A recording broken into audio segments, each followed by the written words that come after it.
Hi, welcome to ComSpeak, the talk show where we bring to you a communication leader who shares with us their life's journey, their professional achievements, and stories from their careers which have made a difference to them and the organization they worked for. Today we have Madhavi Jha. She is the Chief Communications Officer at Kane India. After having spent several years in two or three large corporations in the world of technology, she now works in the oil and gas sector at a leader called Kane Oil and Gas. Welcome, Madhavi, and thanks for being with us today at ComSpeak. Thank you for having me. Tell us more about your childhood, where you grew up, which school and college you went to, before we come and talk about your professional journey that happened later on.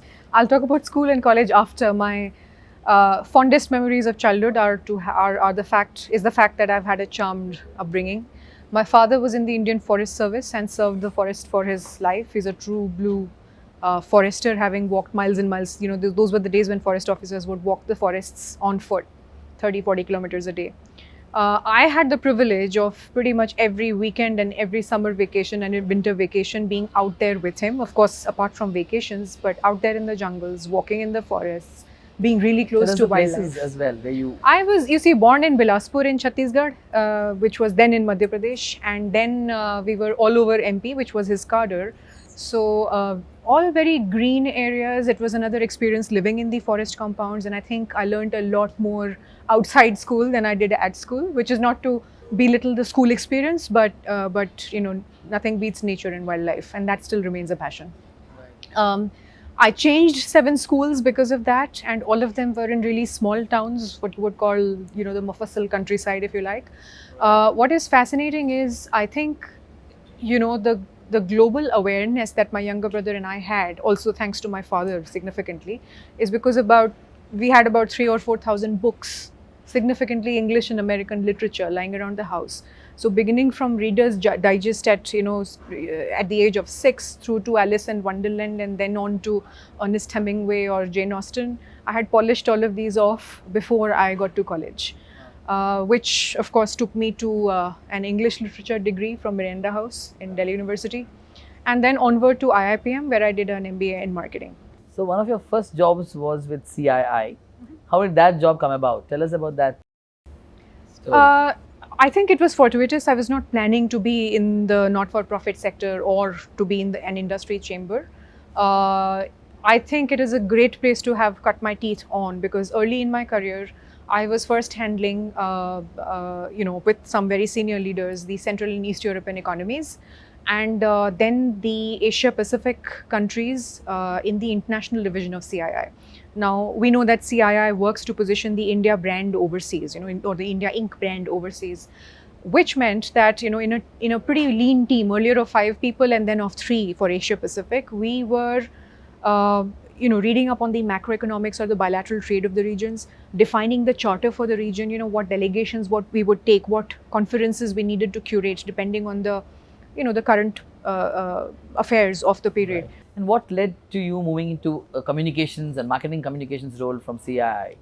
Did it happen at CII, or was it when you moved to your next job that the marketing communications role came your way? You know, turned out that at CII, I was strong in content. I mean, of course, coming from a literature background, so I got used a lot for writing. Including a whole bunch of reports from CII. So again, a lot of research and writing there. When HCL hired me, they were looking for somebody who would handle their external influencers. They wanted somebody who would handle their relationships with NASSCOM or the World Economic Forum or CII. And because I came from inside a forum, you know how the cogwheels turn. So again, a very wide exposure that did not limit me to PR, but to content, media relations, of course PR, internal communication, executive positioning, a little bit of understanding of the brand strategy of a company. HCL was pretty strong, including even now in their advertising thinking as well. You know, you remember Mr. HCL. So that was my entry into the world of communication. You've already spoken of CII and HCL, and we'll move to your other ventures a little later. And you mentioned a few names of people you work with in both these stints. So pick out 1 or 2 of those gentlemen that you mentioned. I don't think you had women bosses. You worked with in CII and HCL. And what are the 2 things or 1 thing you learned from each of these bosses? In fact, I worked with women bosses in both my first stint in the Central and East European economies in CII, and then in Asia Pacific. Feel free to share any of your learnings from one of those bosses. I will, because I think they are early contributors to my career. That's right. So Aparna Dutt, who later became the CEO of the India Brand Equity Foundation after Ajay Khanna. Aparna was who I was reporting to when I was working on the Europe economies. Then I moved to working and reporting to Neerja Bhatia, who later became the CII Southeast Asia Regional Representative Office Leader.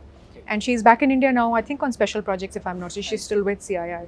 So, Aparna came from The Economist, and I think the rigor in terms of language, the strength in content, and the need to be accurate and, exactly or aptly expressive, marrying creativity with accuracy is something I learned from Aparna, because The Economist, not many publications can beat the way they write. From Neerja, who was the sort of manager who had all her fingers in 10 pies or more, I learned multitasking. I learned the ability to sort of put down your head and do what it takes. I've sat and, white inked 2,000 brochures once. So, never say no to work is something I learned from Neerja. And tell us about your bosses at HCL and what you learned from them. I think, the ability to work with somebody who's as cerebral and a maverick like Shiv was one of the most outstanding experiences, because Shiv would wake up every day, from a different side of the bed, and he would come up with a new idea. So exposure to that kind of thinking, coming up with new projects every day, and just having that hunger and, maybe sometimes even the inability to say no is something that pushes you to cross all boundaries, think out of the box, kind of push the envelope, do all of those good things. That was fascinating as well. And then Honeywell was looking for somebody who had a sense of PR, internal communications, brand, as well as corporate social responsibility. And since I landed up having dabbled in all of these disciplines at HCL, it worked. It just was a great fit. I remember that the job description said 15 years of experience, and I joined them at 9. Wow. So it was a big deal for me at that point of time. American multinationals are known for their, death by process. Right. So it was interesting because, I had just worked in a very entrepreneurial, HCL was a large company. It was 5.7 billion already in 30 countries. But it was still a very entrepreneurial company. It was a first generation, startup, and that is the kind of appetite it has. You're moving in all directions every day. Decisions happen fast. I could call up my founder and chairman. I could call up Shiv and say, this is happening. I need a statement from you in the next hour. And I would get that statement in the next hour. And here I was in a global multinational where everything was driven by process. It was fascinating because I remember in an internal communication document, and I'm just using an example of how detail-oriented processes can get, where we were writing about the potential scenarios that we might need to handle, but because we were shutting down a manufacturing unit. I remember writing 27 scenarios, and what would be the external communication, what would be the holding statement, what would be the internal communication strategy, what would the manager say on the shop floor for all 27 scenarios. So, I heard of you for the first time about 4 years ago when you were at Honeywell. One of your PR partners, whose name we won't discuss now, she told me, we were doing a conclave together, tiny conclave where her global leader was coming to India. She said, you have a great list of invitees, but I don't see Madhavi Jha's name there. You should get Madhavi Jha. I said, Madhavi Jha who? She said, Honeywell. I said, I've never heard of her. She said, now you've heard of her. Get her to come. And I think I reached out to you, but you missed that mail or you did not come. And then I asked, the name is Valerie Pinto. I asked Valerie, why do you ask me to invite Madhavi? She said, Madhavi is the smartest young corpcom person I know of. Thank you, Valerie. and you should meet her and know her as well. And I think it took us a long while to finally meet when Anshul connected us to each other a year ago or so. So my question is something that can inspire younger people as well. What goes into making ordinary men and women like yourself smart? So what is it that is different and makes you be seen by people as somebody to look up to, somebody that can inspire? So tell us the ingredients that goes into making somebody smart. You need to have hunger. I don't think it is material if you're a communicator or an engineer or an accountant or whichever field you are in. If you do not make it personal to do a job well, or it is a matter of your reputation. If it is not, then you will never excel. In communication, I've learned 2 or 3 things, again, from my business leaders, very often CEOs, because, I think the highest pressures, are experienced by the CEO of any company, people who have bottom line and P&L accountability.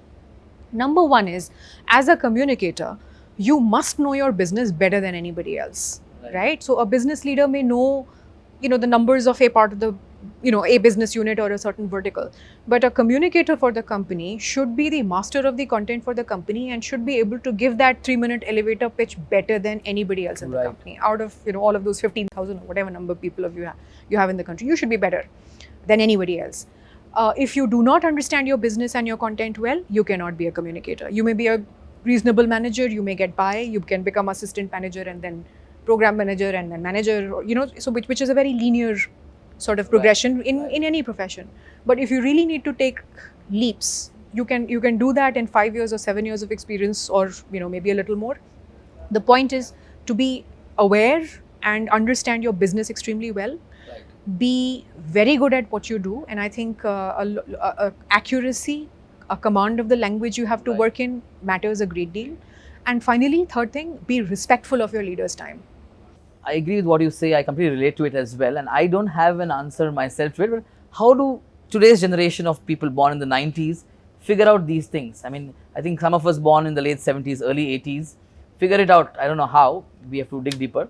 But what goes into helping the younger generation figure out these things of doing things with plan A, plan B, plan C, and the other things you just said, of becoming outstanding, smart people in their own right? You will be lucky if you have a manager who invests that kind of time in you and will provide that input. Otherwise, if you're interested in your career, you have to learn by imbibing. You watch how your leaders or other managers operate and you pick the best of what you see around yourself. 80s and 90s, for a simple reason, I meet a lot of youngsters, both in terms of I go to companies to sometimes do interactions and talks, and they're all in their early 20s. And then there are people I interviewed for our school in Mumbai, the PR school as well. And the difference I find from this generation and those I've met slightly older is the curiosity factor is completely missing. People don't ask too many questions now. They think everything is ready-made, everything is easy, which the early generations asked. And I think that's becoming a hindrance to work better in current times, at least in the comms and communication sphere. Maybe that's not the same in management, in marketing. You have the same groups of smart people in every decade, and I get that. That's where I was coming from. And then after your stint with HCL, Honeywell, you've now been a little over a year with Kane Oil and Gas, which is a completely different ball game, different field, different domain entirely. How did that happen? Why did you choose, or why did Kane choose you to be part of their comms team as a leader in India? It was a deliberate choice. I was tossing up between another technology multinational and an Indian oil and gas or an industrial sector company. I mean, CII was another thing altogether, but between HCL and Honeywell, it was significantly IT, ITES, software industrial. And I decided to take the, path less taken. Yeah. So I decided to go the industrial way because it was something I had not done before. Oil and gas or the natural resources sector is a sector where communication is more critical, if you like. Technology is pretty much always a good story to tell. And so to moving from the software into IT, ITS technology, software industrial to industrial was a deliberate choice. It's been fascinating. For the first 3 months, I was just learning how oil is even extracted. Right. It's a steep learning curve for you. Very. It's been fascinating. You read a lot of books on energy and... No, I did something very lazy and clever. I began by setting up, quick recording interviews with all of my technology leaders in the company. You'll be surprised. I came into oil and gas thinking that this will... I didn't even know. Right. The point is that out of 1900 people, about only 500 are non-technical. Everybody else is a geophysicist, seismologist, chemistry, something or the other, petroleum engineer. Everybody else is a technology person. So the technology background came in handy, surprisingly and pleasantly so. And I set about just recording these interviews and asking, very journalist-like questions. Okay, so what does exploration entail? Starting from there, how do you explore, oil and gas? What does seismic technology even do? What do you do in it? Do you send electromagnetic resonance? So starting from those primers, and of course, it gave me a lot of content to work with, but that was my classroom. Yes, it was a steep learning. And Kane is part of the Vedanta group, and I know the group in India globally is always prone to risk, issues, crisis all the time, and we hear crises of different kinds every few months. I'm sure you've gone through some of those in the last 1 year you've been there. So you're learning at Honeywell and maybe HCL to some extent, and you mentioned what happened at Honeywell, has been, I'm sure, a great asset for you to deal with these crises as well. So tell us more about how you as a professional look at crisis, and what about a crisis energizes you, excites you, or it doesn't? Tell us your take on crisis in general. You know, it's exciting because it tests your limits and your abilities as a communicator. It is frustrating because you spend a lot of what you think could be productive time in putting out a positive campaign or stories out there, in sort of having to combat the negative stories. But like I said, it's a challenge. It's been fascinating, and when you do it well, it's you know, it feels very gratifying. You are one of India's younger chief communications officers of a large company. A lot of people aspire to be in this job in their late 40s or early 50s. You've got it, maybe barely 40. What's your sense of where you will be 5 years from now? I've been thinking about it, frankly, and I wouldn't say this at Kent that, you know, I'm planning this or that. But 5 years hence, Amith, you know what, and this kind of goes back to some of the questions you asked about how do you leapfrog or how do you become good at what you do? You know, it could be communication or anything else. I've had this, you know, desire to potentially get into training, if not consulting, because I think, you know, I think in our generation, simply because we were still a generation, you know, Right. after our fathers and mothers, who had to do whatever it took to have a stable career or, you know, bring that money home every month or whatever. Right. So we wouldn't switch that easily, we wouldn't change our minds that easily, and we would do what it takes, Yeah. you know, to get the job done. So I was right about 90s and 80s, right? Sort of. What else do you do, or what do you do to unwind? What's your favorite leisure activity? My favorite leisure activity is horseback riding. Right. I learned it when I turned 40. Wow. Though I've always loved horses and animals, Yeah. like I mentioned. That's my favorite. It kind of dropped How down often a do little you bit. go horse riding? Until last year, I was going up to 2 or 3 times a week.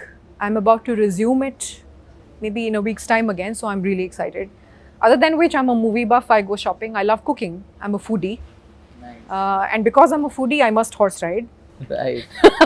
You should. I think it's been a fascinating chat with you. Before we conclude, I'm going to do a quick rapid fire with you. 10 Sure. questions in like 60 seconds. Okay. You can take a couple of more seconds for some questions if you want to give me longer answers, but no time to think. We'll start with that and then wrap up if there's anything else we missed out on. Which is your most trusted brand? Tag Heuer. Tag Heuer, okay. Your favorite book?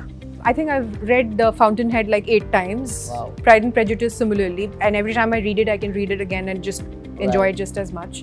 Ernest Hemingway is another writer. I enjoyed The Old Man and the Sea. For some reason, I like Farewell to Arms better. Okay. I love the We'll ending. stop at that. That's rapid fire.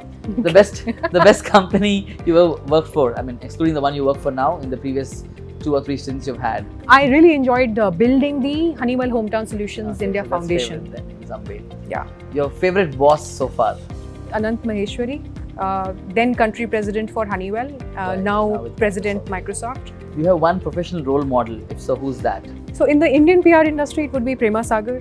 I think the way she built up Genesis and contributed to sort of formalizing the PR sector in the country is Interesting. is You spoke valuable. of a consultancy leader. Name one Copcom person, a corporate communicator you admire very much. This one's a tough one. Sangeeta Gale, who joined me as Senior Manager Corporate Communication and now heads CSR for Honeywell. Nice. Interesting. Name one communications campaign in India that you wish you had worked on. I will mention an ad campaign that particularly, Fine. this was the Pantene Pro-V advertisement, Okay. which talks about gender stereotypes. I don't know if you recall the video, you must watch it. This is a hypothetical question. What happens after you retire? I want to buy a 100-acre plot of land, run it as an organic and an eco-farming sort of an investment, and I want to make it more than sustainable, profitable. I want to be able to, you know, my dream is to be able to work only with women farmers and create job opportunities for them, and, you know, do all of the zero environment damage kind of this thing. And I want to have 2 horses on the farm. 2 more to go. Your preferred or favorite holiday destination? Any jungle by a river. Nice. And finally, what's the motto you live by? If you have to do it well, or don't do it at all. Nice. So thank you so much, Madhavi, for your time, and it was great chatting with you. Is there anything that you felt you wanted to share but it never came up in the questions for this chat, mainly aiming at public relations and corporate communications professionals, both young and old? Feel free to add those last comments if you have to. I think, you asked that question, Amit, but it's closest to my heart, because I take my job and my profession personally, which a lot of people will tell you mustn't, but I take it personally, and it's really important for me that if you choose to be a communicator, be a damn good one. There is no excuse for being a communicator and being okay on language, being okay on grammar. It's just not acceptable. It's the ABC or the foundation of what you do. Right. It's your bread and butter, and you better be good at it. I have very little patience for people who will send a resume with a spelling mistake. Interesting. So thank you once again, and I hope you enjoyed this chat as much as I did having it with you. Look forward to catching up with you offline as well. Thank you, Madhavi. Thank you, Amit. Thanks everyone for listening in. This was Madhavi Jha, the Chief Communications Officer of Kane India on ComSpeak.